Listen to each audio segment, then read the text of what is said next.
السلام علیکم، میں ہوں آپ کی رائٹر عروج احمد اور آج میں اپنا افسانہ دھاک پڑھنے جا رہی ہوں۔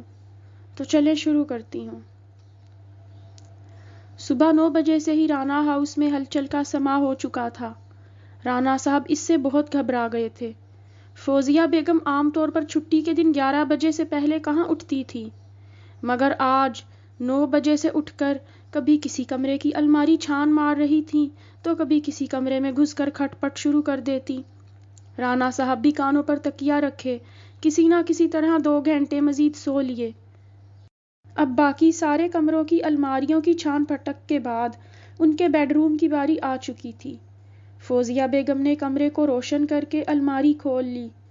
اب وہ مزید سونے کا ڈرامہ نہیں کر سکتے تھے۔ بیگم الماری سے کپڑے نکال کر فرش پر پھیلاتے ہوئے پریشانی سے کچھ نہ کچھ کہے بھی جا رہی تھی۔ کس نے کہا تھا اپنے سے اونچے لوگوں میں رشتہ کر لو؟ اب بیٹی کی عزت کے لیے کیا کیا تماشے کرنے پڑ رہے ہیں میں ہی جانتی ہوں۔ آپ صاحب نے تو بس نوٹ نکالنے ہوتے ہیں، مشکل میں تو میں پڑ گئی ہوں۔ رانا صاحب کی نیند اڑ چکی تھی۔ وہ اٹھ کر تازہ دم ہونے چلے گئے، کیونکہ اگر ان کی باتیں سننے بیٹھ جاتے تو دن سے رات ہو جاتی۔ جب وہ نہا کر باہر آئے تو عائشہ بھی اپنی ماں کے ساتھ کپڑے طے کرنے میں مصروف تھی۔ یہ آپ کا کون سا مشن امپاسبل چل رہا ہے جو ختم ہی نہیں ہونے کو دے رہا؟ اس پر فوزیہ بیگم کھپے ہوئے انداز میں بولی۔ کیا ضرورت تھی اتنے مہنگے ہوٹل میں بوفے پر بیٹی کے سسرالیوں کو دعوت دینے کی؟ گھر میں دعوت رکھ لیتے، کم از کم کپڑوں کی پریشانی نہ اٹھانی پڑتی۔ اب وہاں سب اعلیٰ لباس پہن کر آئے ہوں گے تو ہمیں بھی ان کی برابری کرنی پڑے گی۔ اس پر رانا صاحب خفگی سے بولے، بیگم کیا باتیں کرتی ہیں آپ؟ اب ہماری ڈاکٹر بیٹی بریگیڈیئر کی بہو اور ایک سرجن کی بیوی بن چکی ہے، کچھ تو اپنی بھی حیثیت کا خیال کریں۔ کیا ہم انہیں گھر کی 3-4 ڈشز پر تنخواہ دیتے؟ اور پھر میں نے آپ کا بھی خیال کیا کہ کہاں کچن میں سر کھپائیں گی۔ وہاں 80-90 کھانوں کی اقسام ہوں گی تو ان پر ہماری عزت کی دھاک بیٹھ جائے گی اور خوش ہو کر جائیں گے۔ فوزیہ بیگم اس پر دل جلا کر رہ گئی تھی۔ ہاں، آپ اور آپ کی خوش فہمیاں، سسرال والے کبھی بہو اور اس کے گھر والوں سے خوش ہوئے ہیں بھلا؟ الٹا آپ نے ہمیں مصیبت میں ڈال دیا ہے۔ اس سے پہلے کبھی آپ مجھے ایسی دعوتوں پر لے کر گئے ہیں کیا؟ مجھے تو کانٹا چمچ اٹھانا نہیں آئے گا اور باقی سب انگریزی انداز میں کھانا کھائیں گے، تب مجھے کتنی شرمندگی ہوگی۔ عائشہ بول پڑی، مما پہلے کپڑے تو نکال لیں، بعد میں اس کی فکر کرنا۔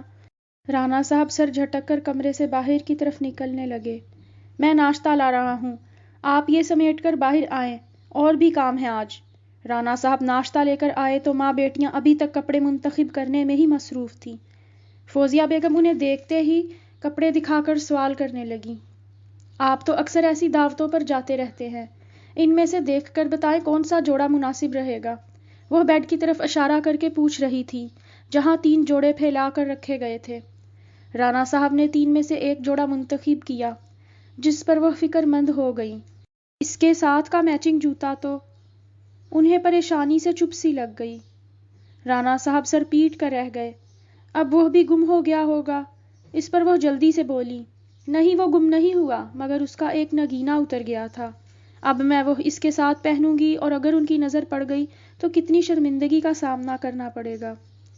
اس پر وہ چپ رہے، مگر عائشہ فوراً بول پڑی، ماما آپ اس کے ساتھ وہ جوتا بالکل مت پہنیے گا، بہت شرمندگی ہوگی۔ جب ہم ان کے گھر منگنی پر گئے تھے تب حالانکہ میں نے اتنا مہنگا جوتا پہن رکھا تھا، مگر اس کا ایک نگ اتر گیا تو دلہا بھائی کی کزنیں مذاق سے کہہ رہی تھی وہ بے جوڑ سینڈل والی دلہن کی بہن ہے۔ ماما وہ بہت ہوشیار لوگ ہیں، ایک ایک چیز کو غور غور سے دیکھتے ہیں۔ فوزیہ بیگم نے اس پر فوراً تہیہ کر لیا، پھر تو میں یہ بالکل نہیں پہن رہی، کوئی اور جوتا ملا کر دیکھتی ہوں۔ رانا صاحب بیزاری سے بولے، ہر وقت آپ کی خریداری چلتی رہتی ہے، ابھی بھی چیزیں پوری نہیں پڑ رہی۔ افسوس ہے، بہر صورت اب مزید وقت ضائع نہ کریں، اگر نہیں مل رہی تو چلے ہم ناشتے کے بعد بازار تو جا ہی رہے ہیں، جوتا بھی نیا لے لیتے ہیں۔ عائشہ فوراً بول پڑی، آپ بازار کیوں جا رہے ہیں؟ اب کیا رہتا ہے ماما؟ رانا صاحب نے سنجیدگی سے بتایا، بیٹا زینب کے سسرال والوں کے لیے کچھ تحفے لینے ہیں، شادی کے بعد پہلی بار دعوت رکھی ہے، تحفے دینے سے اس کی عزت بڑھے گی۔ فوزیہ بیگم فکر مندی سے بولی۔ میں جوتا رہنے دیتی ہوں، ایک اور ہے وہ میچ کر جائے گا۔ پہلے ہی ساری جمع جوڑ شادی اور اس کے اخراجات پر لگا چکے ہیں، مزید خرچہ بڑھایا تو مزید قرض لینا پڑ سکتا ہے۔ رانا صاحب لاپرواہی سے بولے۔ ہاں تو کیا ہو گیا، قرض میں جلدی لٹا دوں گا۔ اتنا اچھا رشتہ ہوا ہے، ہمیں پیسوں کی پرواہ نہیں کرنی چاہیے، اور ہم کون سا غریب ہیں، اتنا پیسہ ہے میرے پاس۔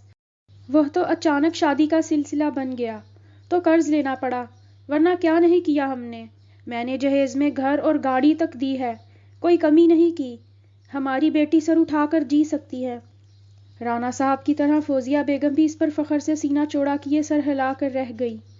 اس کے بعد وہ سب ناشتہ کرنے لگے۔ ناشتے کے بعد وہ بازار کے لیے نکل گئے۔ راستے میں رانا صاحب کو دوستوں کے فون آتے رہے۔ سب دوستوں نے انہیں بیٹی کی شادی کی مبارکباد دی، اور ہر بار وہ فخر سے بتاتے کہ ان کی بیٹی بریگیڈیئر کی بہو بنی ہے۔ پھر دوست دوبارہ مبارک دیتے تو ان کا سینہ فخر سے مزید چوڑا ہو جاتا۔ پھر وہ فخر سے جہیز کی فہرست بتاتے تو گھر اور علاقے کی تفصیل بھی بتانے لگتے۔ فوزیہ بیگم یہ سن سن کر مزید پھول جاتی۔ اب رانا صاحب کی باتیں سن کر وہ مطمئن تھیں کہ وہ بھی ان سے کم حیثیت کے نہیں ہیں۔ ہاں اتنا سا فرق ضرور تھا کہ وہ جدی پشتی امیر اور پڑھے لکھے گھرانے سے تعلق رکھتے تھے، مگر ان کا تعلق قصبے کے کم پڑھے گھرانے سے تھا۔ یہ جدی پشتی زمیندار اور عزت دار گھرانے سے تعلق رکھتے تھے، مگر رانا صاحب نے زیادہ تعلیم حاصل کرنے کے بعد شہر میں ہی نوکری کر لی تھی۔ ان کی شادی تو گاؤں میں ہی ہوئی تھی، اور فوزیہ بیگم ان کے ماں باپ کے پاس ہی رہی تھیں۔ والدین کی وفات کے بعد انہوں نے اپنی کچھ زمینیں بیچ کر شہر میں گاڑیوں کا شو روم کھول لیا تھا۔ اس کاروبار نے انہیں بہت فائدہ دیا، تو انہوں نے باقی زمینیں بھی بیچ کر شہر میں اچھی جگہ کوٹھی خرید کر سکونت اختیار کر لی۔ رانا صاحب خود تو امیر دوستوں کے ساتھ اکثر ہائی ٹی بفے پر جاتے رہتے تھے، مگر فوزیہ بیگم کے لیے یہ سب نیا تھا۔ رانا صاحب اس سے پہلے اپنی فیملی کے ساتھ ہوٹلنگ تو کرتے رہتے تھے، مگر ہائی ٹی بفے پر پہلی بار اکٹھے جا رہے تھے۔ وہ دونوں گھر پہنچے تو زینب کے فون آنے لگے۔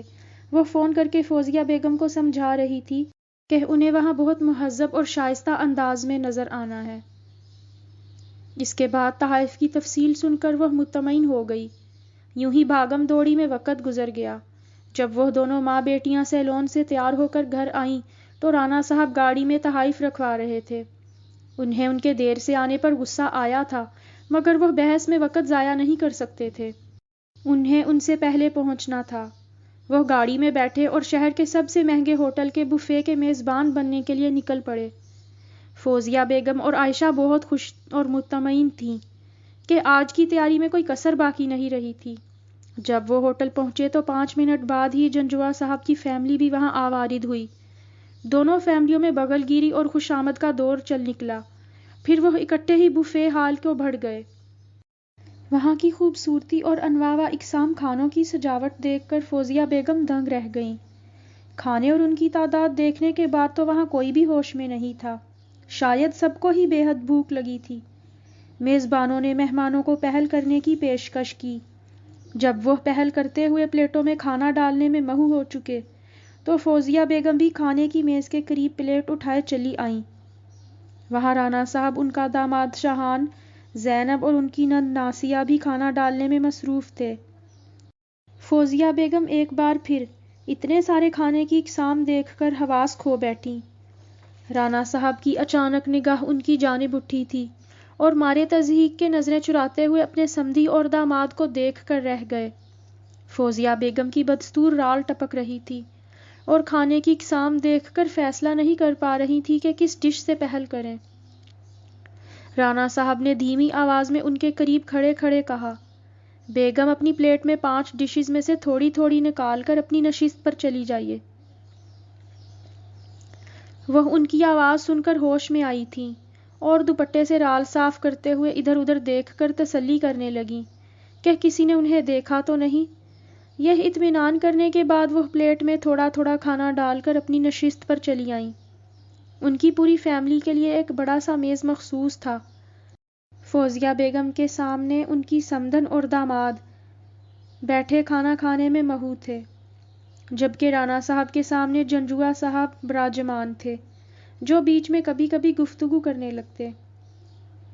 وہ دونوں کچھ سالوں سے دوست تھے اور یہ نیا رشتہ اسی رشتے کی بنیاد پر طے پایا تھا۔ جنجوعہ صاحب کی فیملی بہت مختصر تھی۔ ان کا ایک بیٹا اور ایک ہی بیٹی تھی، جس کی وجہ سے رانا صاحب نے سوچنے میں وقت ضائع نہیں کیا تھا اور فوراً شادی کر ڈالی تھی۔ مگر وہ فوزیہ بیگم کی طرف سے فکر مند تھے۔ وہ اعلیٰ کلاس کے شہری لوگوں میں زیادہ اٹھی بیٹھی نہیں تھیں، ان کو سب سیکھنے میں وقت لگ سکتا تھا۔ وہ گاہے بگاہے فوزیہ بیگم کو چور نگاہوں سے دیکھتے جا رہے تھے۔ فوزیہ بیگم کی پلیٹ خالی ہو چکی تھی۔ وہ اور رانا صاحب پلیٹ میں کھانا لینے کے لیے کھانے کی میز تک چلے آئے۔ کھانا ڈالتے ہوئے بے دہانی میں ان کا دوپٹہ قورمے کے ڈونگے میں گر گیا۔ رانا صاحب کی نظر پڑی تو انہیں آگاہ کیا۔ رانا صاحب، یہاں کوئی واش روم ہے تو مجھے وہاں لے چلیں۔ فوزیہ بیگم نے دوپٹے کا کونا پکڑ کر جلدی سے درخواست کی تھی۔ وہ انہیں واش روم لے گئے۔ دوپٹہ دھو کر سکھانے والی مشین سے سکھانے کے بعد وہ لوٹے تو زینب ان کے قریب چلی آئی۔ آپ کی طبیعت ٹھیک ہے نا؟ شاہان مذاق کر رہے ہیں کہ لگتا ہے اتنا زیادہ کھانا دیکھ کر تمہاری مما کی طبیعت خراب ہو گئی ہے۔ وہ کھانا ڈالتے ہوئے دھیمی آواز میں ناراضگی سے بتا رہی تھی۔ آپ ان کی طرح پرسکون انداز میں کھانا کھائیے، میری ساس بھی نوٹ کر رہی ہیں آپ کو۔ فوزیہ بیگم شرمندگی سے سر ہلا کر رہ گئیں۔ وہ اپنی پلیٹیں لے کر دوبارہ اپنی نشست پر چلے آئے تھے۔ اب وہ بہت محتاط انداز میں کھانا کھا رہی تھیں، آرام آرام سے اور تسلی سے، یہاں تک کہ سب ایک ایک دفعہ مزید ڈشز اپنی پلیٹوں میں لا کر کھا چکے۔ رانا صاحب نے ان کا دھیان ان کی سستی کی طرف دلایا تھا۔ رانا صاحب کے مشورے پر وہ پلیٹ میں بچا ہوا کھانا وہیں چھوڑ کر دوسری پلیٹ میں کھانا ڈالنے چلی آئیں۔ کھانے کی اقسام اتنی زیادہ تھیں کہ تیسری دفعہ میں لینے کے بعد بھی وہ سوچ رہی تھیں کہ کئی ڈشز چکھے بغیر ہی انہیں واپس جانا پڑے گا۔ ابھی وہ یہ سوچ رہی تھیں کہ ان کا گزر میٹھے کی میز کے قریب سے ہوا۔ میٹھے کی اتنی کثیر تعداد میں قسمیں دیکھ کر تو وہ بالکل ہی سب بھول بھال گئیں، یہاں تک کہ یہ بھی کہ ان کے ہاتھوں میں کھانے کی پلیٹ ہے، اور میٹھے کو دیکھتے دیکھتے پلیٹ ہاتھوں سے چھوٹ کر فرش پر جا گری۔ کھانا گرتے گرتے ان کے انگوری لباس کو بھی داغدار کر گیا۔ انہوں نے جلدی سے سمدھن اور داماد کی طرف نگاہ دوڑائی، جو انہیں ہی دیکھ کر ہنسی روکتے ہوئے اپنے کھانے میں مہو ہونے کا ڈرامہ کر رہے تھے۔ پلیٹ کے گرنے کی آواز اتنی بلند تھی کہ ارد گرد کے لوگ بھی ایک ایک دفعہ دیکھنے پر مجبور ہو چکے تھے۔ رانا صاحب ان کے قریب چلے آئے۔ بیگم، آپ ٹھیک تو ہیں؟ شکر ہے گرنے سے بچ گئیں۔ کھانے کی خیر ہے، ویٹر اٹھا لیں گے۔ پتہ نہیں کیسا لاپرواہ عملہ ہے، فرش پر کچھ گرا تھا تو صاف نہیں کیا، اگر آپ گر جاتی تو۔ انہوں نے بآواز بلند عملے کی نالائکی بیان کر کے بیوی کی عزت رکھنے کی کوشش کی تھی۔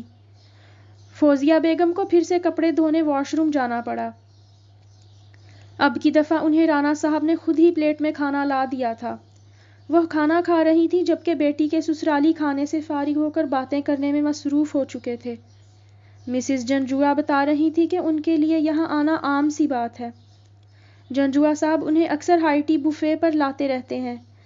شاہان بھی طنزاً مسکراتے ہوئے سنانے لگا۔ زینب اب ہمارے گھر آ گئی ہے، دیکھیے گا اسے بھی ہم خوب انجوائے کروائیں گے، عائشہ نے مسکراتے ہوئے جواباً کہا۔ آپی اور میں تو اکثر دوستوں کے ساتھ آتے رہتے ہیں، ہمارے لیے یہ کوئی نئی بات نہیں۔ رانا صاحب جنجوعہ صاحب کے ساتھ الگ باتوں میں مصروف ہو چکے تھے۔ زینب اور عائشہ مسز جنجوعہ شایان اور ناسیہ کے ساتھ باتوں میں مصروف تھیں۔ وہ سب دوسرے بڑے ہال میں، جسے تصویروں اور پھولوں سے آراستہ کیا گیا تھا، مل کر تصویریں بنانے چلے گئے۔ فوزیہ بیگم کھانا ختم کرنے کے بعد باقی لوگوں سے جا ملنے کے لیے آراستہ ہال میں چلی آئیں۔ تھوڑی ہی دیر بعد وہ پریشانی کے عالم میں تیز تیز قدم اٹھاتی ہوئی رانا صاحب اور جنجوعہ صاحب کے پاس چلی آئیں۔ وہ دونوں انہیں دیکھ کر حیران سے ہو گئے۔ وہ ان کے بولنے کے منتظر تھے۔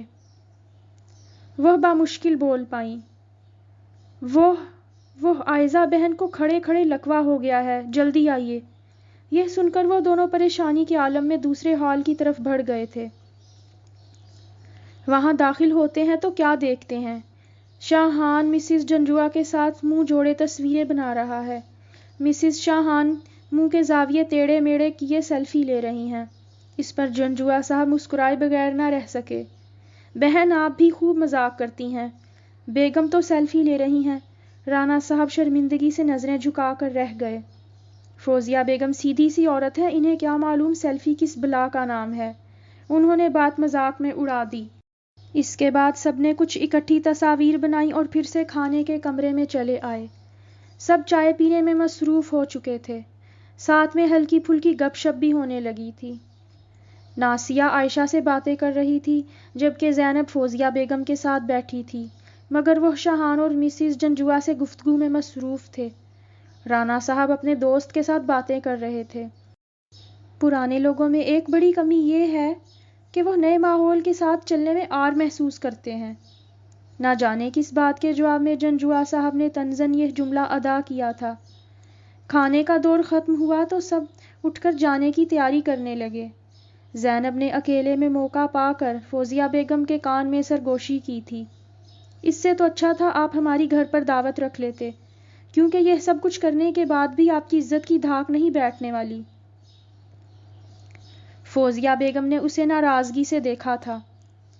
تم بلا وجہ وہم کرتی ہو، اس نے دکھ سے انہیں تکتے ہوئے کہا۔